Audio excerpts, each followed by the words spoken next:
되게 유명한 사람이죠. 아시죠, 여러분들? 워렌 버핏. 한 기자가 워렌 버핏에게 이런 질문을 했다고 합니다. 당신에게 성공이란 무엇입니까? 당신 인생 가운데 수많은 물질을 벌었는데 과연 당신에게 있어서 성공은 무엇일까요? 라고 한 기자가 이렇게 질문을 했다고 합니다. 사람들은 예상을 했어요. 돈을 많이 벌어서 구제사역을 하든지, 돈을 많이 모아서 어떤 기관을 세우든지, 돈을 많이 모아서 어떻게 보면 더 많은 부를 쌓는 것이라 생각을 했다고 합니다. 그런데 워렌 버핏은요, 이 기자의 전혀 다른 방향으로 대답을 했습니다. 어떻게 대답을 했는가 하면, 나이가 들수록 나의 주변에 젊은 사람들이 많이 모이는 것, 저는 그것이 성공이라고 생각합니다. 많은 나이 드신 분들이 지금 젊은 사람들이 다 외면하고 있는데, 과연 저에게 있어서 성공이란 그런 젊은 사람들이 모여서 그리고 뭉치면서 이야기를 원하는 그런 게 저는 성공이라고 생각합니다 라고 얘기했다고 합니다. 기자는요, 의아해하며 다시 물었습니다. 워렌 버핏, 왜 그것이 성공이라고 생각하나요? 라고 물어봤더니 워렌 버핏이 이렇게 대답을 했다고 해요. 젊은 사람들은 억지로 그리고 강요로 오지 않습니다. 나이가 많은 사람들 가운데 젊은 사람들은 머무를 수 있는 이유가 없습니다. 오직 한 가지 때문에 나이가 든 사람 가운데 머무르게 되는 것이죠. 그 나이 드신 사람이 이로운 사람이기 때문에 그렇습니다. 다른 사람들을 도와줄 수 있는 역량이 되고 도와줄 수 있는 힘이 있고 능력이 있기 때문에 그 사람이 나이가 많지만 그 젊은 사람들이 모이게 된다. 그것이 저는 성공이라고 생각합니다 라고 얘기했다고 합니다. 성도 여러분, 세상에는요, 물질이 복의 근원이 될 수가 있고요, 기준이 될 수가 있습니다. 워렌 버핏만 봐도 젊은 사람들이 오는 게 그게 복의 근원, 성공의 기준이 될 수가 있다는 것이죠. 그런데요, 이거는요, 세상의 기준입니다. 세상의 가치관이고요, 세상의 편견입니다. 그런데 오늘 시편 1편은요, 이보다 훨씬 더 분명하고 영원한 기준을 우리 가운데 제시하고 있습니다. 과연 복 있는 사람은 누구인가? 과연 이 땅 가운데 성공한 사람은 누구인가? 과연 이 땅 가운데 하나님 보시기에 복된 사람은 누구인가? 시편은요, 우리 가운데 분명히 이야기하고 있습니다. 하나님이 기뻐하시는 길로 가는 사람이 복된 사람이다. 그리고 사람을 살리는 사람이 복된 사람이다. 성경의 기준에서는 이렇게 이야기를 하고 있어요. 그래서요, 시편 1편을 우리가 조금 더 자세히 보게 된다면 길이 한 개만 있는 것이 아닙니다. 두 길이 나오고 있어요. 두 길이 나오고 있는데 복 있는 사람의 길이 나오고요, 그리고 복이 없는 사람의 길이 나옵니다. 그리고요, 사람을 살리는 길이 나오고요, 사람을 해치는 길이 나옵니다. 말씀을 따라 사는 길이 나오고요, 죄의 흐름을 따라 가는 길이 나옵니다. 오늘 시편 1편 말씀은 여러분들 가운데 묻습니다. 당신은 어떤 길로 걷고 있나요? 당신은 이로운 사람인가요? 해로운 사람인가요? 라고 질문을 하고 있는 것이죠. 성도 여러분, 시편 1편은요, 시편 전체를 여는 서론의 시, 그리고 현관의 시라고 불리기도 합니다. 하나님을 예배하고 기도하며 말씀 앞에 서는 사람들 가운데 가장 먼저 인생에 대한 방향을, 그리고 인생에 대한 자세를, 신앙을 세워주는 말씀이 오늘 말씀이라는 것이죠. 오늘 이 말씀을 통해서요, 복 있는 사람의 길을 배우시고 그리고 그 길을 선택하는 저와 여러분들이 다 되시기를 축복하겠습니다. 오늘 본문을 좀 보면요, 많은 성도들은 이 시편을 어떻게 생각하는가? 평안하고 단정한 시로 생각을 합니다. 왜냐면요, 복 있는 사람으로 시작을 하니까. 마치 오늘 이 시를 쓴 다윗이 형통한 시절에 여유롭게 좀 쓴 시로 우리가 좀 알 수가 있습니다. 그런데요, 많은 학자들이 정반대로 이야기를 하고 있죠.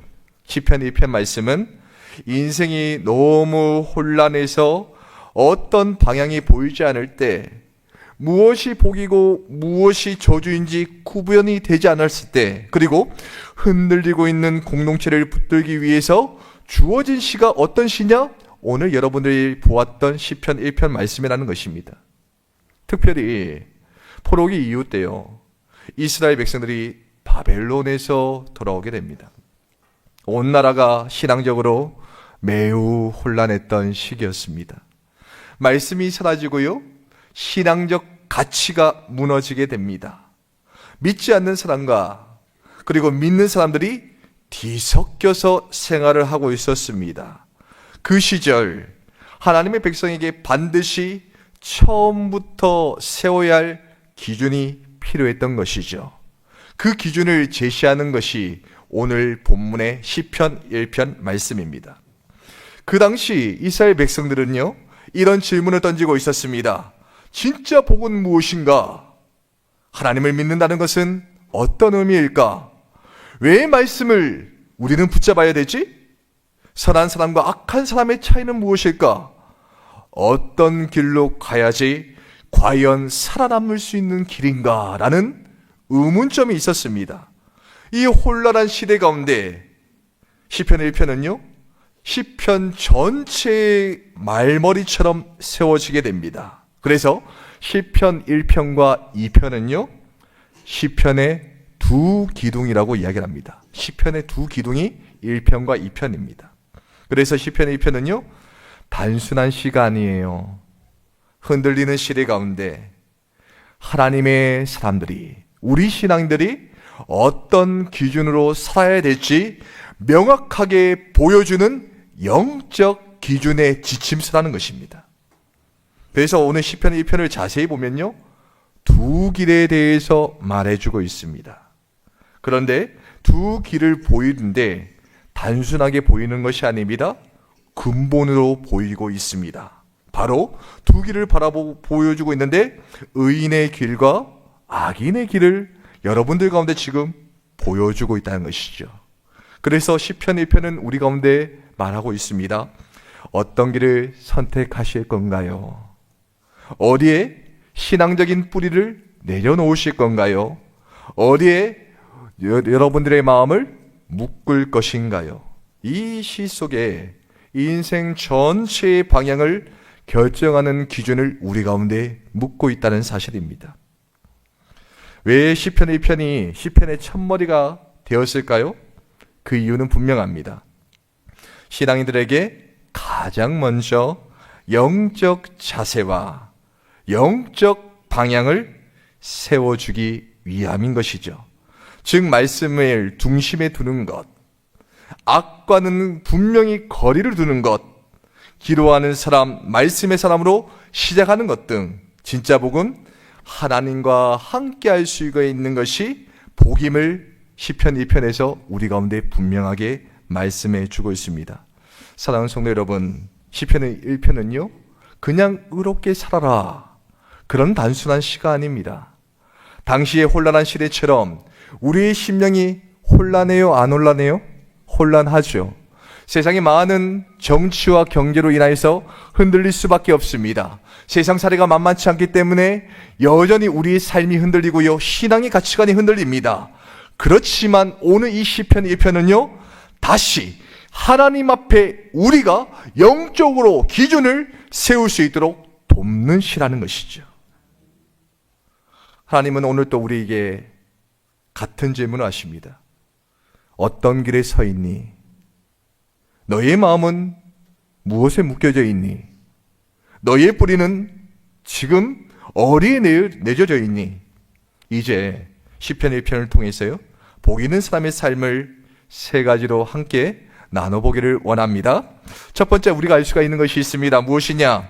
복 있는 사람은요, 악과 선을 분명하게 분별할 수 있는 사람입니다. 분별을 하셔야 돼요. 성도 여러분, 시편 1편이 복 있는 사람을 가장 먼저 강조하는 것이 있습니다. 그런데 놀랍게로 무엇을 하라라고 이야기하잖아요. 어떻게 제일 처음부터 이야기를 하는가? 하지 말라는 거예요. 하지 말라. 복 있는 사람의 시작은 무엇을 하기 때문에 복을 받는 것이 아니라 무엇을 하지 않기 때문에 복을 받는 것입니다. 여기에는 매우 중요한 영적 원리가 담겨져 있습니다. 1절 여러분들 같이 한번 읽어주시겠습니까? 1절 다 같이 읽겠습니다. 시작. 복 있는 사람은 악인들의 길을 따르지 아니하며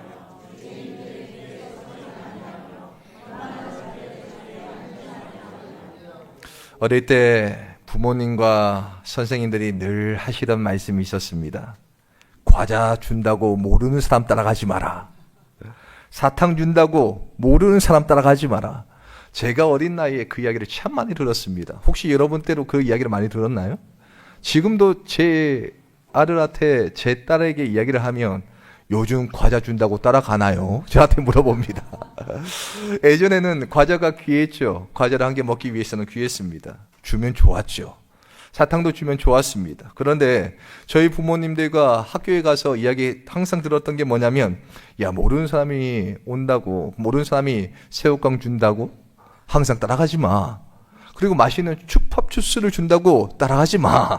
저한테 이야기했던 것이 기억이 납니다. 참 많이 들었던 이야기죠. 그런데 어느 날 제가 길을 걷고 있었습니다. 동네에서 길을 걷고 있었습니다. 걷고 있었는데요. 제가 모르는 분이에요. 제가 모르는 분인데 저 멀리서 제 이름을 부른 겁니다.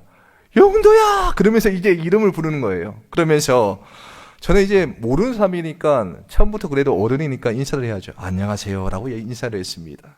그런데 제 이름을 부르고 나서 인사를 받고 난 뒤에 제 손을 덜컥 손을 잡았습니다. 손을 잡고 나서 야, 슈퍼마켓 가자 라고 이야기하는 겁니다. 제가 그 순간 당황을 했습니다. 부모님과 선생님들은 가라고 했어요? 가지 말라고 했어요? 가지 말라고 이야기했죠. 제가 그 기준이 있었던 사람입니다. 말은 잘 들었거든요. 그래서 저 사람이 도대체 누구이지? 어떻게 내 이름을 알지? 그런데 왜 슈퍼마켓을 데리고 가려고 하지? 문득 혼란이 왔습니다. 그런데 저는 부모님들의 기준이 워낙 말씀을 들어야 된다는 순종의 마음이 있었기 때문에 저는 그 손을 뿌리친 채 도망을 쳤습니다. 도망을 치고 집에 갔습니다. 주일이 되었습니다. 어떤 한 집사님이 부모님을 불러요. 부르고 나서 이야기를 합니다. 뭐뭐뭐 집사님, 영도한테 과자를 사주려고 했더니 저의 손을 뿌리치고 도망갔지 뭡니까? 그러면서 이야기를 하는 겁니다. 저는 그날 저녁에 교회를 갔다 온 뒤에 저는 부모님께 혼이 났습니다. 야, 과자를 사준다고 하면 따라가야지. 야, 집사님이 과자를 사준다고 하면 따라가야지. 왜 안 따라갔니? 저한테 그런 이야기를 하는 겁니다. 저는 기준이 흔들렸습니다. 부모님이 분명히 나에게 맛있는 걸 사주는 사람을 따라가지 말라고 했는데, 분명히 저한테 그렇게 이야기를 했는데 왜 이렇게 저를 혼내지? 저는 어린 나이에 기준에 대해서 깊이 생각을 했었습니다. 악은요, 항상 미혹을 해요. 본문이 첫 번째로 말하고 있는 동사가 있는데 이 동사가 뭔지 아세요? 따르다입니다. 따르다. 악은 언제나 이렇게 여러분들 가운데 속삭입니다. 야, 이리 와. 따라와. 죄는요, 우리를 끌어당기면서 유혹을 합니다. 아시는 분 중에 낚시를 좋아하시는 분이 계세요. 그분은요, 항상 낚시터에 가려고 하십니다. 제가 물어봤어요. 집사님, 낚시가 그렇게 좋던가요? 라고 물어봤더니 손맛이 다릅니다. 저한테 이야기를 하는 겁니다. 손맛요? 저는 줄낚시밖에 못 해봐서 손맛을 모릅니다. 목사님도 해보셔야지 손맛을 압니다. 저한테 이야기하는 겁니다. 이 낚시하시는 분은요, 이 손맛 때문에 유혹에 이끌려서 가게 돼요. 어떤 분은요, 당근 마켓이 지름신이 부른다고 합니다. 집 안에 둘 곳도 없어요. 집이 좁습니다. 그런데 당근 마켓을 보다가 싸게 나오는 물건이 있다면 한순간 지름신이 강림을 하죠. 그리고 지름신이 강림이 생겨서 자꾸만 사게 되는 유혹을 받게 됩니다. 성도 여러분, 죄로 그래요. 처음에는 작은 호기심으로 시작이 되고요. 그런데 그 맛을 보게 되면 계속 우리의 심령이 끌어당기게 된다는 것이죠. 멈추고 싶어도 자꾸만 손이 가고요. 자꾸만 마음이 기울어진다는 것이죠. 우리의 믿음을 무너뜨리는 것은 크고 대단한 죄가 아닙니다. 작은 타협이. 특별히 여기 강호 집사님이 계시지만 제가 청년부도 또 감당하고 있어요. 이 청년부를 이제 큐티를 진행하게 된다면, 큐티를 진행하고 한 주 동안에 대한 삶을 물어본다면 가장 많이 나오는 대답이 있습니다. 무엇이냐? 이 정도면 되겠지라는 거예요. 이 정도면 되겠지. 이 정도 말은 할 수가 있겠지. 이 정도 행동은 다들 하니까 괜찮겠지. 한 번쯤은 괜찮겠지라는 대답이 나옵니다. 그런데 복 있는 사람이 어떤 사람인 줄 아십니까? 아니요라고 말할 수 있는 사람입니다. 뭐라고요? 여러분들 한번 자세히 한번 생각해 보십시오. 여러분들 아니요라고 하십니까? 작은 유혹들이 와요. 여러분들의 삶을 흔들려고 합니다.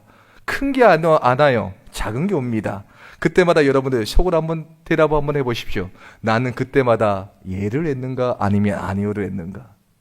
아니요를 해야지 우리가 분명히 이 타협 속에서 승리할 수 있고요, 복을 받을 수 있는 사람이라고 분명히 오늘 본문에서는 우리 가운데 요청하고 있습니다. 그리고 나서요, 죄인의 길에 서지 아니하며 라는 문장이 나오고 있습니다. 그 뒤에 두 번째 동사가 나오고 있죠. 서다입니다. 서다. 처음에는 그냥 따라가는 것 같이 보이지만요, 어느 순간 우리의 발걸음이 멈추게 됩니다. 서게 됩니다.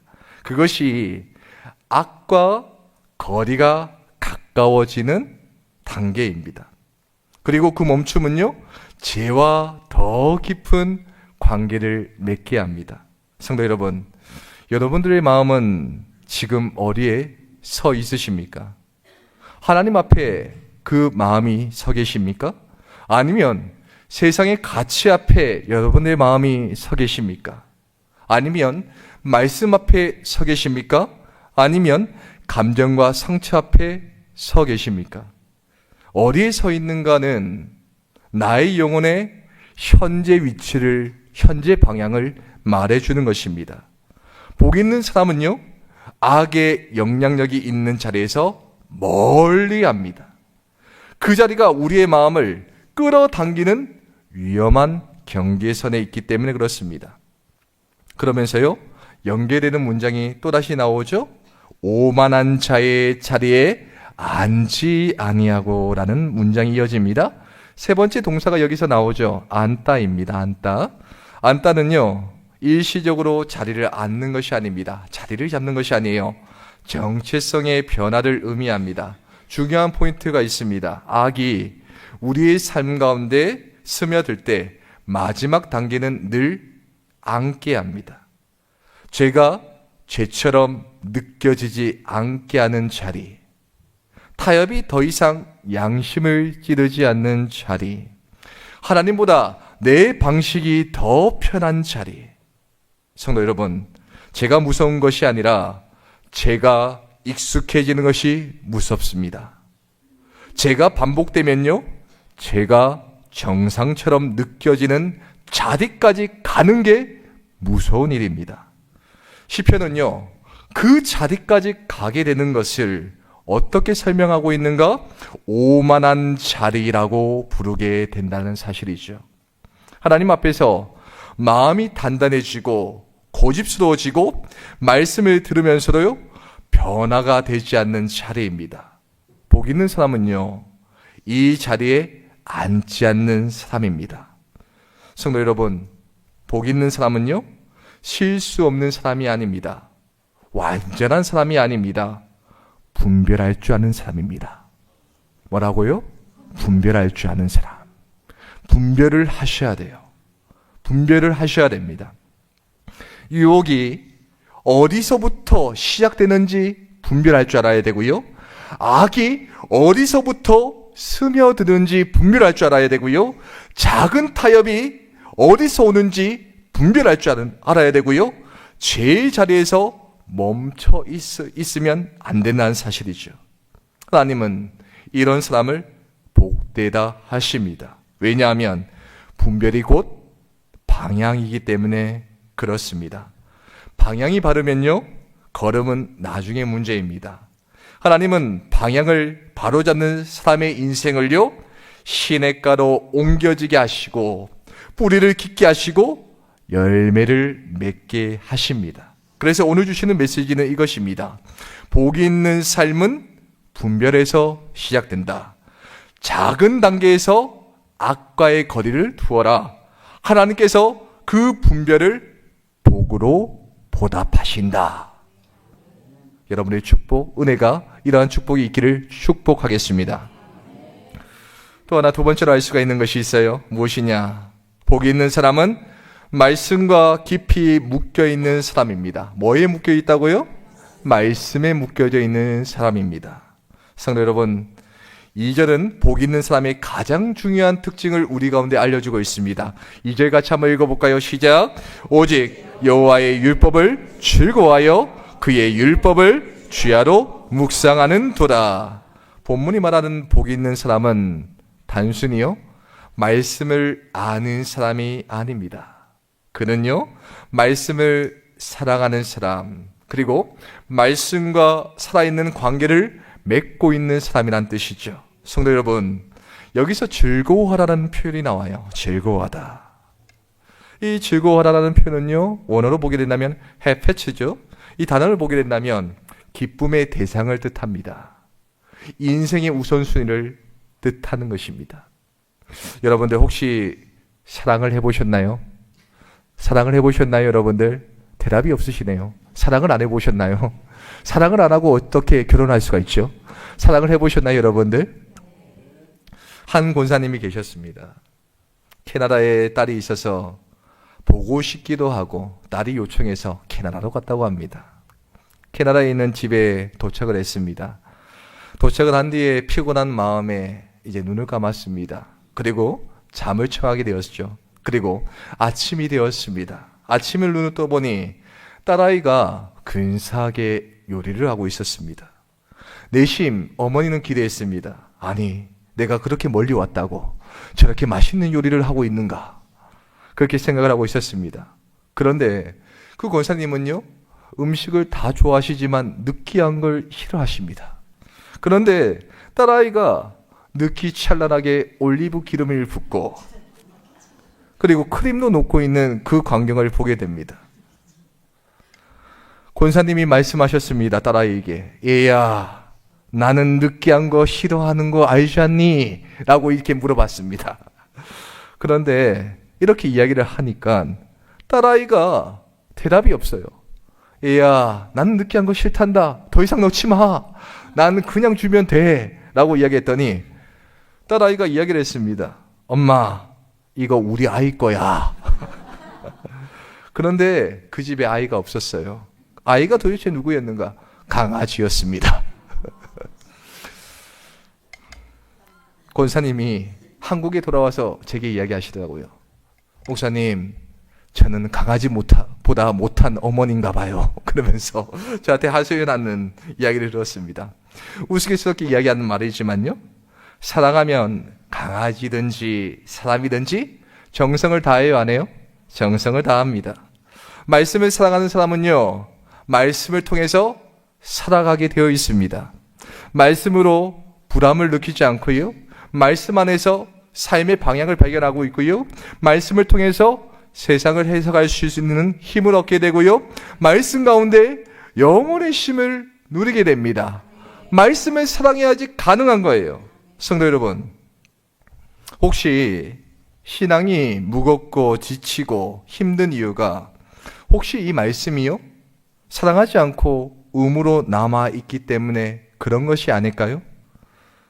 예배는 드리지만 마음이 뜨겁지 않는 이유, 신앙이 있는데요, 방향이 흐릿한 이유, 기도를 하는데요, 응답의 확신이 없는 이유, 말씀에 그 사랑이 식어서 그렇습니다. 말씀에 대한 기쁨이 식어서 그렇습니다. 하나님은요, 복이 있는 자에게 말씀 자체가 기쁨이 되게 하고요, 사랑이 되게 하고요, 바라볼 수 있는 은혜를 주시게 됩니다. 말씀은 짐이 아닙니다. 억지가 아닙니다. 영혼의 기쁨이고 마음의 힘이고 삶의 나침판이 말씀이라는 것이죠. 여러분들 그러한 축복이 여러분들 삶 가운데 있기를 축복하겠습니다. 그러면서 연결된 문장이 또 나와요. 주야로 묵상하는도다 라는 문장이 나옵니다. 여기서 주야라는 표현이 나옵니다. 하루 종일 말씀만 보고 있으라는 뜻이 아니에요. 삶의 모든 시간 속에 이 말씀이 보는 게 아니라 흐르라는 거예요. 흐르라. 그리고 묵상하다라는 단어가 나오죠. 단순히 조용히 생각하는 것이 아니라 입술로 읊고요, 반복해서 말하고요, 가슴에 새기고요, 삶으로 흘려보내는 행위입니다. 여기가 묵상입니다. 그래서 이 네 가지가 함께 움직이는 것이 묵상입니다. 보고 눈이 봐야 돼요. 읽고 입이 읽어야 됩니다. 듣고 귀가 들어야 됩니다. 그리고 마음으로는 되새겨야 된다는 것이죠. 이 네 가지가 묵상이라는 것입니다. 성도 여러분, 주입식으로 밀어넣듯 읽으면요, 계속적으로 압박을 가면서 읽으면요, 순간에는 머물 수는 있어요. 이 말씀이 머물 수는 있어요. 그런데 삶에는 남지 않습니다. 그러나 우리가 묵상을 통해서 말씀을 삶으로 먹게 되면 우리의 삶 가운데 그 말씀은요, 역사하시고요, 능력이 되고요, 스며들게 된다는 것이죠. 출근길 버스 안에서 한 구절의 묵상, 식사 전 짧게 말씀 한 구절의 묵상, 마음이 흔들릴 때마다 말씀을 다시 묵상, 하루의 끝에서 말씀을 묵상, 이 모든 것이 사실 주야로 묵상입니다. 말씀은 시간이 많이 있다고 해서 스며드는 것이 아닙니다. 자주 다가갈 때, 반복해서 입술을 올릴 때 그 말씀이 우리의 내면을 차지하게 된다는 것이죠. 복 있는 사람은 어떤 사람일까요? 말씀을 사랑하고요, 반복하고요, 붙드는 사람입니다. 다시 한번 이야기해 볼게요. 복 있는 사람은요, 말씀을 사랑하고 반복하고 붙드는 사람이 복 있는 사람입니다. 성도 여러분, 그래서 말씀과 묶일 때 비로소 우리 인생이 복된 인생이 될 줄 믿습니다. 여러분들 인생 가운데 이러한 축복이 다 있기를 소망하겠습니다. 마지막으로 우리가 알 수가 있는 것이 있죠. 복이 있는 사람은 열매로 증명되는 사람입니다 라고 이야기합니다.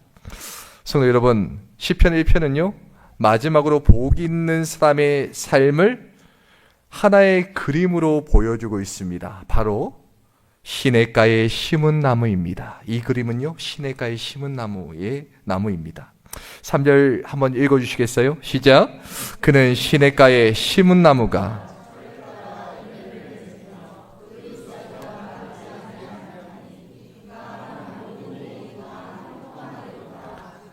아멘. 이 한 절에 복 있는 사람의 내적 상태, 삶, 열매, 형통이 압축되어 있습니다. 내적 상태, 삶, 열매, 형통이 압축되어 있는 거예요. 시냇가에 심은 나무, 여기가 참 중요한 단어가 있습니다. 여기서 심은이란 단어인데 원어로 보게 된다면 수동태죠. 즉 스스로 심겨진 것이 아니라 하나님이 옮겨 심은 인생이라는 것입니다. 여러분, 이 말은요 우리의 신앙이 내가 잘해서 복을 받는가, 그게 아니에요. 하나님의 은혜의 주도권을 말하는 고백이라는 것입니다. 하나님께서 우리가 넘어지기 전에 붙드시고 마를 때마다 다시 끌어오시고 메말라가는 영혼을 시냇가로 옮겨주시고 다시 살도록 물가에 심으십니다. 우리가 이 자리에 있는 것은요 우리가 잘해서가 아닙니다. 하나님이 물가로 옮겨 심으셨기 때문에 이것이 복이 있는 인생의 출발점이 되었다는 것이죠.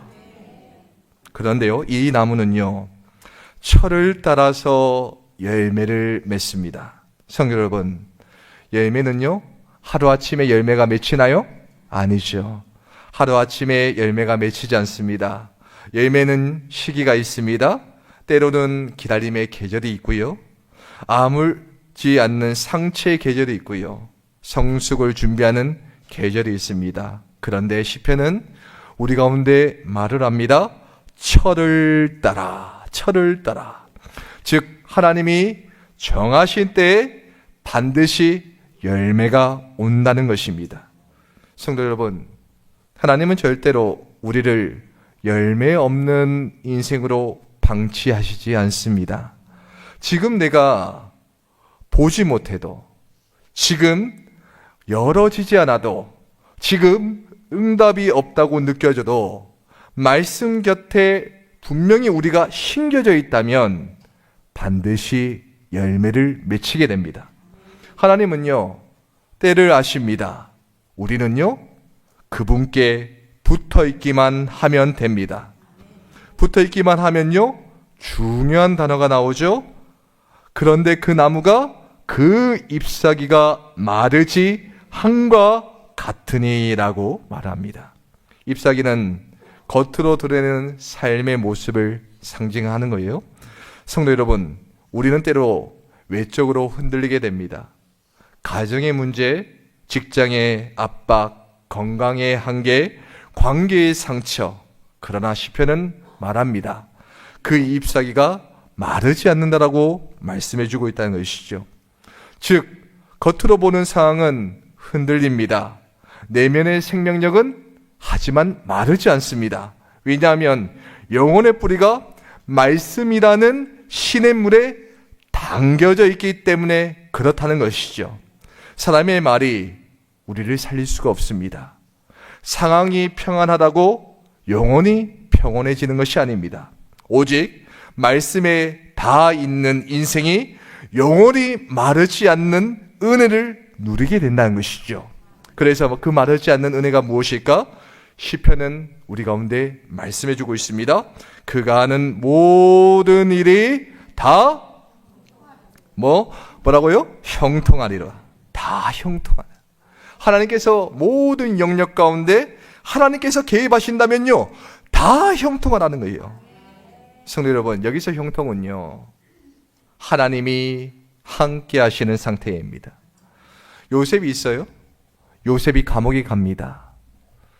형들 가운데 팔려서, 노예상 가운데 팔려서 결국 감옥에 가게 되죠. 그런데 그 감옥에 있는 요셉에게 하나님께서 말씀하셨던 내용이 있습니다. 형통입니다. 다윗도 그의 인생을 보게 된다면 사울의 압제 가운데 피하고 많은 환난과 어려움이 있었어요. 하지만 그의 인생도 형통했습니다. 아브라함도 형통했어요. 그의 인생 가운데 고향을 떠나고 그런 힘든 인생을 살았지만 형통한 인생을 살았습니다. 형통은요, 하나님이 붙들어 주시는 은혜의 상태입니다. 시냇가에 심겨진 사람은요, 환경이 어떠하든지 하나님의 손에 붙드시고 있는 그의 인생은 어떠한 인생인가? 형통한 인생이라는 거예요. 여러분들, 우리가 이 말씀 앞에서 점검해야 될 것이 있습니다. 무엇이냐? 나는 지금 어디에 심겨져 있는가? 나는 말씀의 물을 충분히 받고 있는가? 지금 열매 계절인가? 아니면 뿌리를 깊이 내릴 계절인가? 내 잎사귀가 마르는 이유는요, 환경 때문이 아닙니다. 말씀과의 거리가 멀어졌기 때문에 그렇습니다. 하나님은 우리를 열매 없는 인생으로 부르시지 않으셨습니다. 때가 되면 반드시 열매를 맺게 하고요, 그것이 시냇가에 심긴 인생의 약속입니다. 성도 여러분, 환경을 바라보지 마십시오. 말씀의 시냇가에 다시 한번 머무르십시오. 그곳에 서 있는 인생은 결단코 마르지 않습니다. 반드시 열매가 있습니다. 반드시 하나님께서 형통함을 주시게 될 것입니다. 결론을 맺겠습니다. 미국 캘리포니아의 어느 시골 마을에 두 그루의 나무가 같은 해에 심겨져 있었습니다. 한 나무는 넓은 들판에 심겼고요, 한 나무는 강가 바로 옆에 심겼습니다. 몇 년 동안 두 나무가 비슷해 보였습니다. 봄이 되면요, 잎이 나고요. 여름에는 그늘이 만들어지고, 가을엔 잎이 떨어지고, 겨울엔 앙상해지는 겉모습만 보면 별 다른 게 없는 나무들이었습니다. 그런데 어느 해 큰 가뭄이 찾아오면서 차이가 두드러지게 나타났습니다. 들판에 있는 나무는 비가 몇 달 동안 내리지 않자 가지가 말라가고 잎이 떨어지고 겉으로 보기에도 금방 힘을 잃어가기 시작했습니다. 그러나 강가에 심긴 나무는요, 겉으로는 똑같이 더운 날씨를 겪고 있었지만 잎사귀가 마르지 않았습니다. 왜냐하면 그 뿌리가 보이지 않는 곳에서 강물과 연결이 되어 있었기 때문입니다. 사람들 말했습니다. 똑같이 가뭄을 겪었는데 이 나무는 어떻게 이렇게 살아남았지? 그 나무는 스스로 대단해서 살아있는 것이 아니었습니다. 단지 물을 줄 수 있는 자리, 생명을 공급하는 그 자리 가운데 심겨져 있을 뿐이었습니다. 성도 여러분, 오늘 우리가 들은 이 시편의 1편의 메시지가 바로 이것입니다. 복 있는 사람, 복을 받는 방법은 스스로 대단한 일을 해내는 사람이 아니라 하나님이 심으신 그 자리, 말씀의 시냇가 겹에서 머무르는 그 자리 가운데 있는 사람이라는 것이죠. 가뭄은요, 우리 모두에게 찾아올 수가 있습니다. 환경은요, 우리 모두를 흔들리게 만들 수도 있습니다. 문제는요, 피할 수 없이 모든 상황 가운데 찾아옵니다. 인생의 계절은 늘 변하게 됩니다. 그러나 말씀 곁에 심긴 사람은 결코 마르지 않습니다. 때가 되면 반드시 열매가 맺혀지게 하고요, 하나님이 형통케 하십니다. 그리고 그런 사람은 자기만 살게 하지 않습니다. 강가에 심긴 나무가 다른 생명에게 그늘과 열매를 주듯 그의 존재 자체가 다른 사람을 살리는 사람이 된다는 것이죠. 성도 여러분, 오늘 그 자리로 다시 돌아갑시다. 하나님이 심으신 그 자리, 말씀이 그 시냇가의 자리라면 그 시냇가의 자리로 가는 것, 복 있는 사람의 자리에 다시 서시는 저 여러분들 다 되시기를 축복하겠습니다. 이 시간 가운데 말씀을 붙들고 함께 기도하는 시간을 가질 텐데요, 하나님, 우리 인생 가운데 말씀 곁에 머무는 삶이 되기를 원합니다. 가뭄과 흔들림 속에서 견딜 수 있는 믿음을 더하여 주시옵소서. 때가 되면 열매 맺는 삶을 살아갈 수 있도록 인도하여 주시옵소서.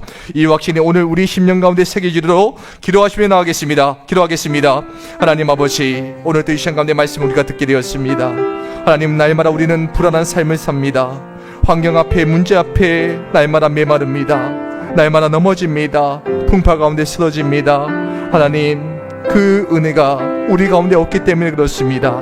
다시 한번 말씀을 살아가며 그의 곁에 서서 하나님께 주시는 그의 공급된 시냇물을 마시며 은혜의 열매를 맺게 하여 주시옵소서. 하나님, 우리 심령 가운데 다시 한번 그 은혜의 물줄기가 우리 심령 가운데 새겨지기를 원합니다. 주여, 우리는 연약한 인생입니다. 하지만 다시 한번 붙들어 주시고 남은 인생 가운데 하나님의 복된 인생으로 살아갈 수 있도록 인도하여 주시옵소서. 자비로우신 하나님 아버지, 오늘 우리에게 시편 1편 말씀을 주시니 감사합니다. 복 있는 사람의 길이 무엇인지, 하나님께서 기뻐하시는 인생이 어떤 삶인지 선명하게 깨닫게 하시니 감사합니다. 주님, 우리 하루하루가 알게 모르게 악의 속상임과 세상의 가치에 흔들릴 때가 참으로 많습니다. 작은 타입으로 쉽게 마음이 기울어지고 서지 말아야 할 자리에 서고 앉지 말아야 할 자리에 앉았던 우리의 연약함을 고백합니다. 주여, 우리를 다시 일으켜 세워 주시옵소서. 오늘 말씀처럼 악과는 단호하게 끊어버리게 해주시고 말씀과는 더욱더 깊이 묶여져 있는 복 있는 삶이 되게 하여 주시옵소서. 말씀을 의무가 아니라 기쁨으로 여기게 하여 주시고 주야로 그 말씀을 읊조리는 묵상의 사람이 되게 하여 주시옵소서. 주님, 우리 인생이 시냇가에 심은 나무처럼 만들어 주시옵소서. 환경은 흔들려도 영혼은 마르지 않게 해주시고, 사람의 말이 아니고 감정의 파도도 아니고 오직 하나님의 말씀에서 생수를 얻는 삶이 되게 하여 주시옵소서. 때가 되면 열매를 맺게 하시겠다라는 하나님의 말씀처럼 우리의 기도님 속에 오해하지 않게 해주시고, 조급하지 않도록 인도하게 하시고, 낙심 중에서도 말씀의 자리에서 떠나지 않게 하여 주시옵소서. 주님, 우리의 삶이 복을 받는 삶을 넘어서 복을 흘려보내는 삶이 되게 하여 주시옵소서. 말씀을 묵상하는 우리가 가정에서, 직장에서, 공동체 안에서 누군가에게 그늘이 되고 힘이 되고 생명을 전하는 축복의 통로가 되게 하여 주시옵소서. 아버지, 오늘 들은 말씀대로 살아가게 해주시고, 오늘 받은 은혜가 한 주간 사라지지 않게 하여 주시고, 말씀의 시냇가의 곁에 늘 머무는 복 있는 백성이 되게 하여 주시옵소서. 감사합니다. 살아계시 역사하시는 예수 그리스도의 이름으로 간절히 기도합나이다. 아멘. 찬송가 436장입니다.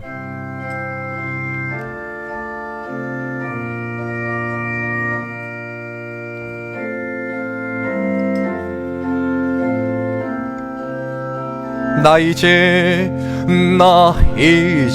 주님의 새 생명 얻은 몸의 것은 지나고 새 사람이로다. 그 생명 내 맘에 강같이 흐르고, 그 사랑 내게서 해같이 빛난 영생을 누리며 주 안에 살리라. 오늘도 내일도 주 함께 살리라. 주 안에 감추인 새 생명 얻으니, 이전에 줬던 것 이제는 값없다. 하늘의 은혜와 평화를 맛보니, 찬송과 기도로 주 함께 살리라. 영생을 누리며 주 안에 살리라. 오늘도 내일도 주 함께 살리라. 전천도 조목도 새 것이 되었고, 친구로 변한다. 새 생명 얻은 자 영생을 누리니, 주님을 모신 맘 새 하늘이로다. 영생을 누리며 주 안에 살리라. 오늘도 내일도 주 안에 살리라. 주 따라가는 길 험하고 멀어도 찬송을 부르며 뒤따라가리라. 나 주를 모시고 영원히 살리라. 날마다 섬기며 주 함께 살리라. 영생을 누리며 주 안에 살리라. 오늘도 내일도 주 함께 살리라. 아멘. 헌금을 위해서 기도하겠습니다. 사랑의 하나님 아버지, 감사합니다. 이 시간 주님 앞에 우리의 예물을 드립니다. 모든 물질의 주인이 하나님이시며 공급자 되심을 고백합니다. 우리의 삶과 일터를 축복하여 주시고 물질의 통로가 열리게 하여 주시옵소서. 11조를 드립니다. 주님께서 주신 은혜를 기억하며 우리의 가정과 일터에 하나님의 복이 임하게 하여 주시옵소서. 감사헌금을 드립니다. 감사가 넘치게 해주시고 우리의 가정과 사업장을 주님께서 복 주시옵소서. 건축 헌금을 올려드립니다. 주님의 뜻대로 이루어지게 해주시고 교회가 부흥되게 하여 주시옵소서. 성경금을 올려드립니다. 죽어가는 영혼이 구원받는 역사가 있게 해주시고 드린 예물이 하늘의 권능을 나타나게 하여 주시옵소서. 보이지 않는 곳에서 수고하는 손길들을 기억하여 주시고 하늘의 계산법으로 갚아 주옵소서. 이 예물이 쓰일 때마다 오직 하나님의 거룩함만 나타나게 하여 주시고 헛된 곳에 쓰이지 않도록 성령께서 막아 주시옵소서. 이 나라와 이 민족을 불쌍히 여기시고 대통령과 위정자들이 주님 앞에 무릎을 꿇고 하나님의 통치 가운데 거하게 하여 주시옵소서. 병든 자들을 기억하여 주시고 예비하신 은혜를 만나게 하여 주시옵소서. 취업과 시험을 준비하는 이들에게도 성령께서 함께 하시어 모든 과정에 간섭하여 주시옵소서. 하나님, 우리의 마음과 생각을 통치하시고 모든 영광을 받아주시옵소서. 감사합니다. 살아계신 역사하신 예수 그리스도의 이름으로 간절히 기도합나이다. 아멘. 앞뒤 좌우 인사하시겠습니다. 환영합니다. 환영합니다. 환영합니다. 교회 소식이 있습니다. 김장이 있습니다. 김장. 저는 김장이 처음입니다. 김장이 27일 목요일부터 28일 금요일까지 있다고 합니다. 도움이 되실 분들 참여해 주셨으면 감사하겠습니다. 담임 목사님 1일 세미나 안내입니다. 27일 목요일날 광주 예전교회 선교센터에서 ANMC 선교사 대상 성경 세미나가 있습니다. 이를 위해서 기도해 주시기를 바라겠습니다. 이제 모두 일어나셔서 찬송가 1장 부르시겠습니다.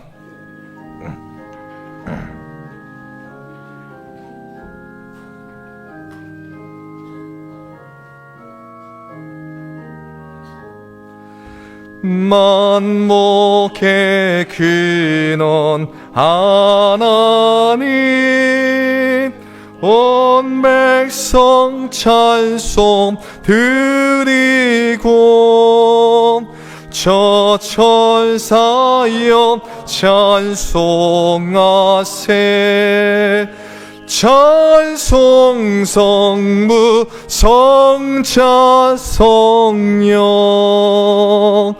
아멘.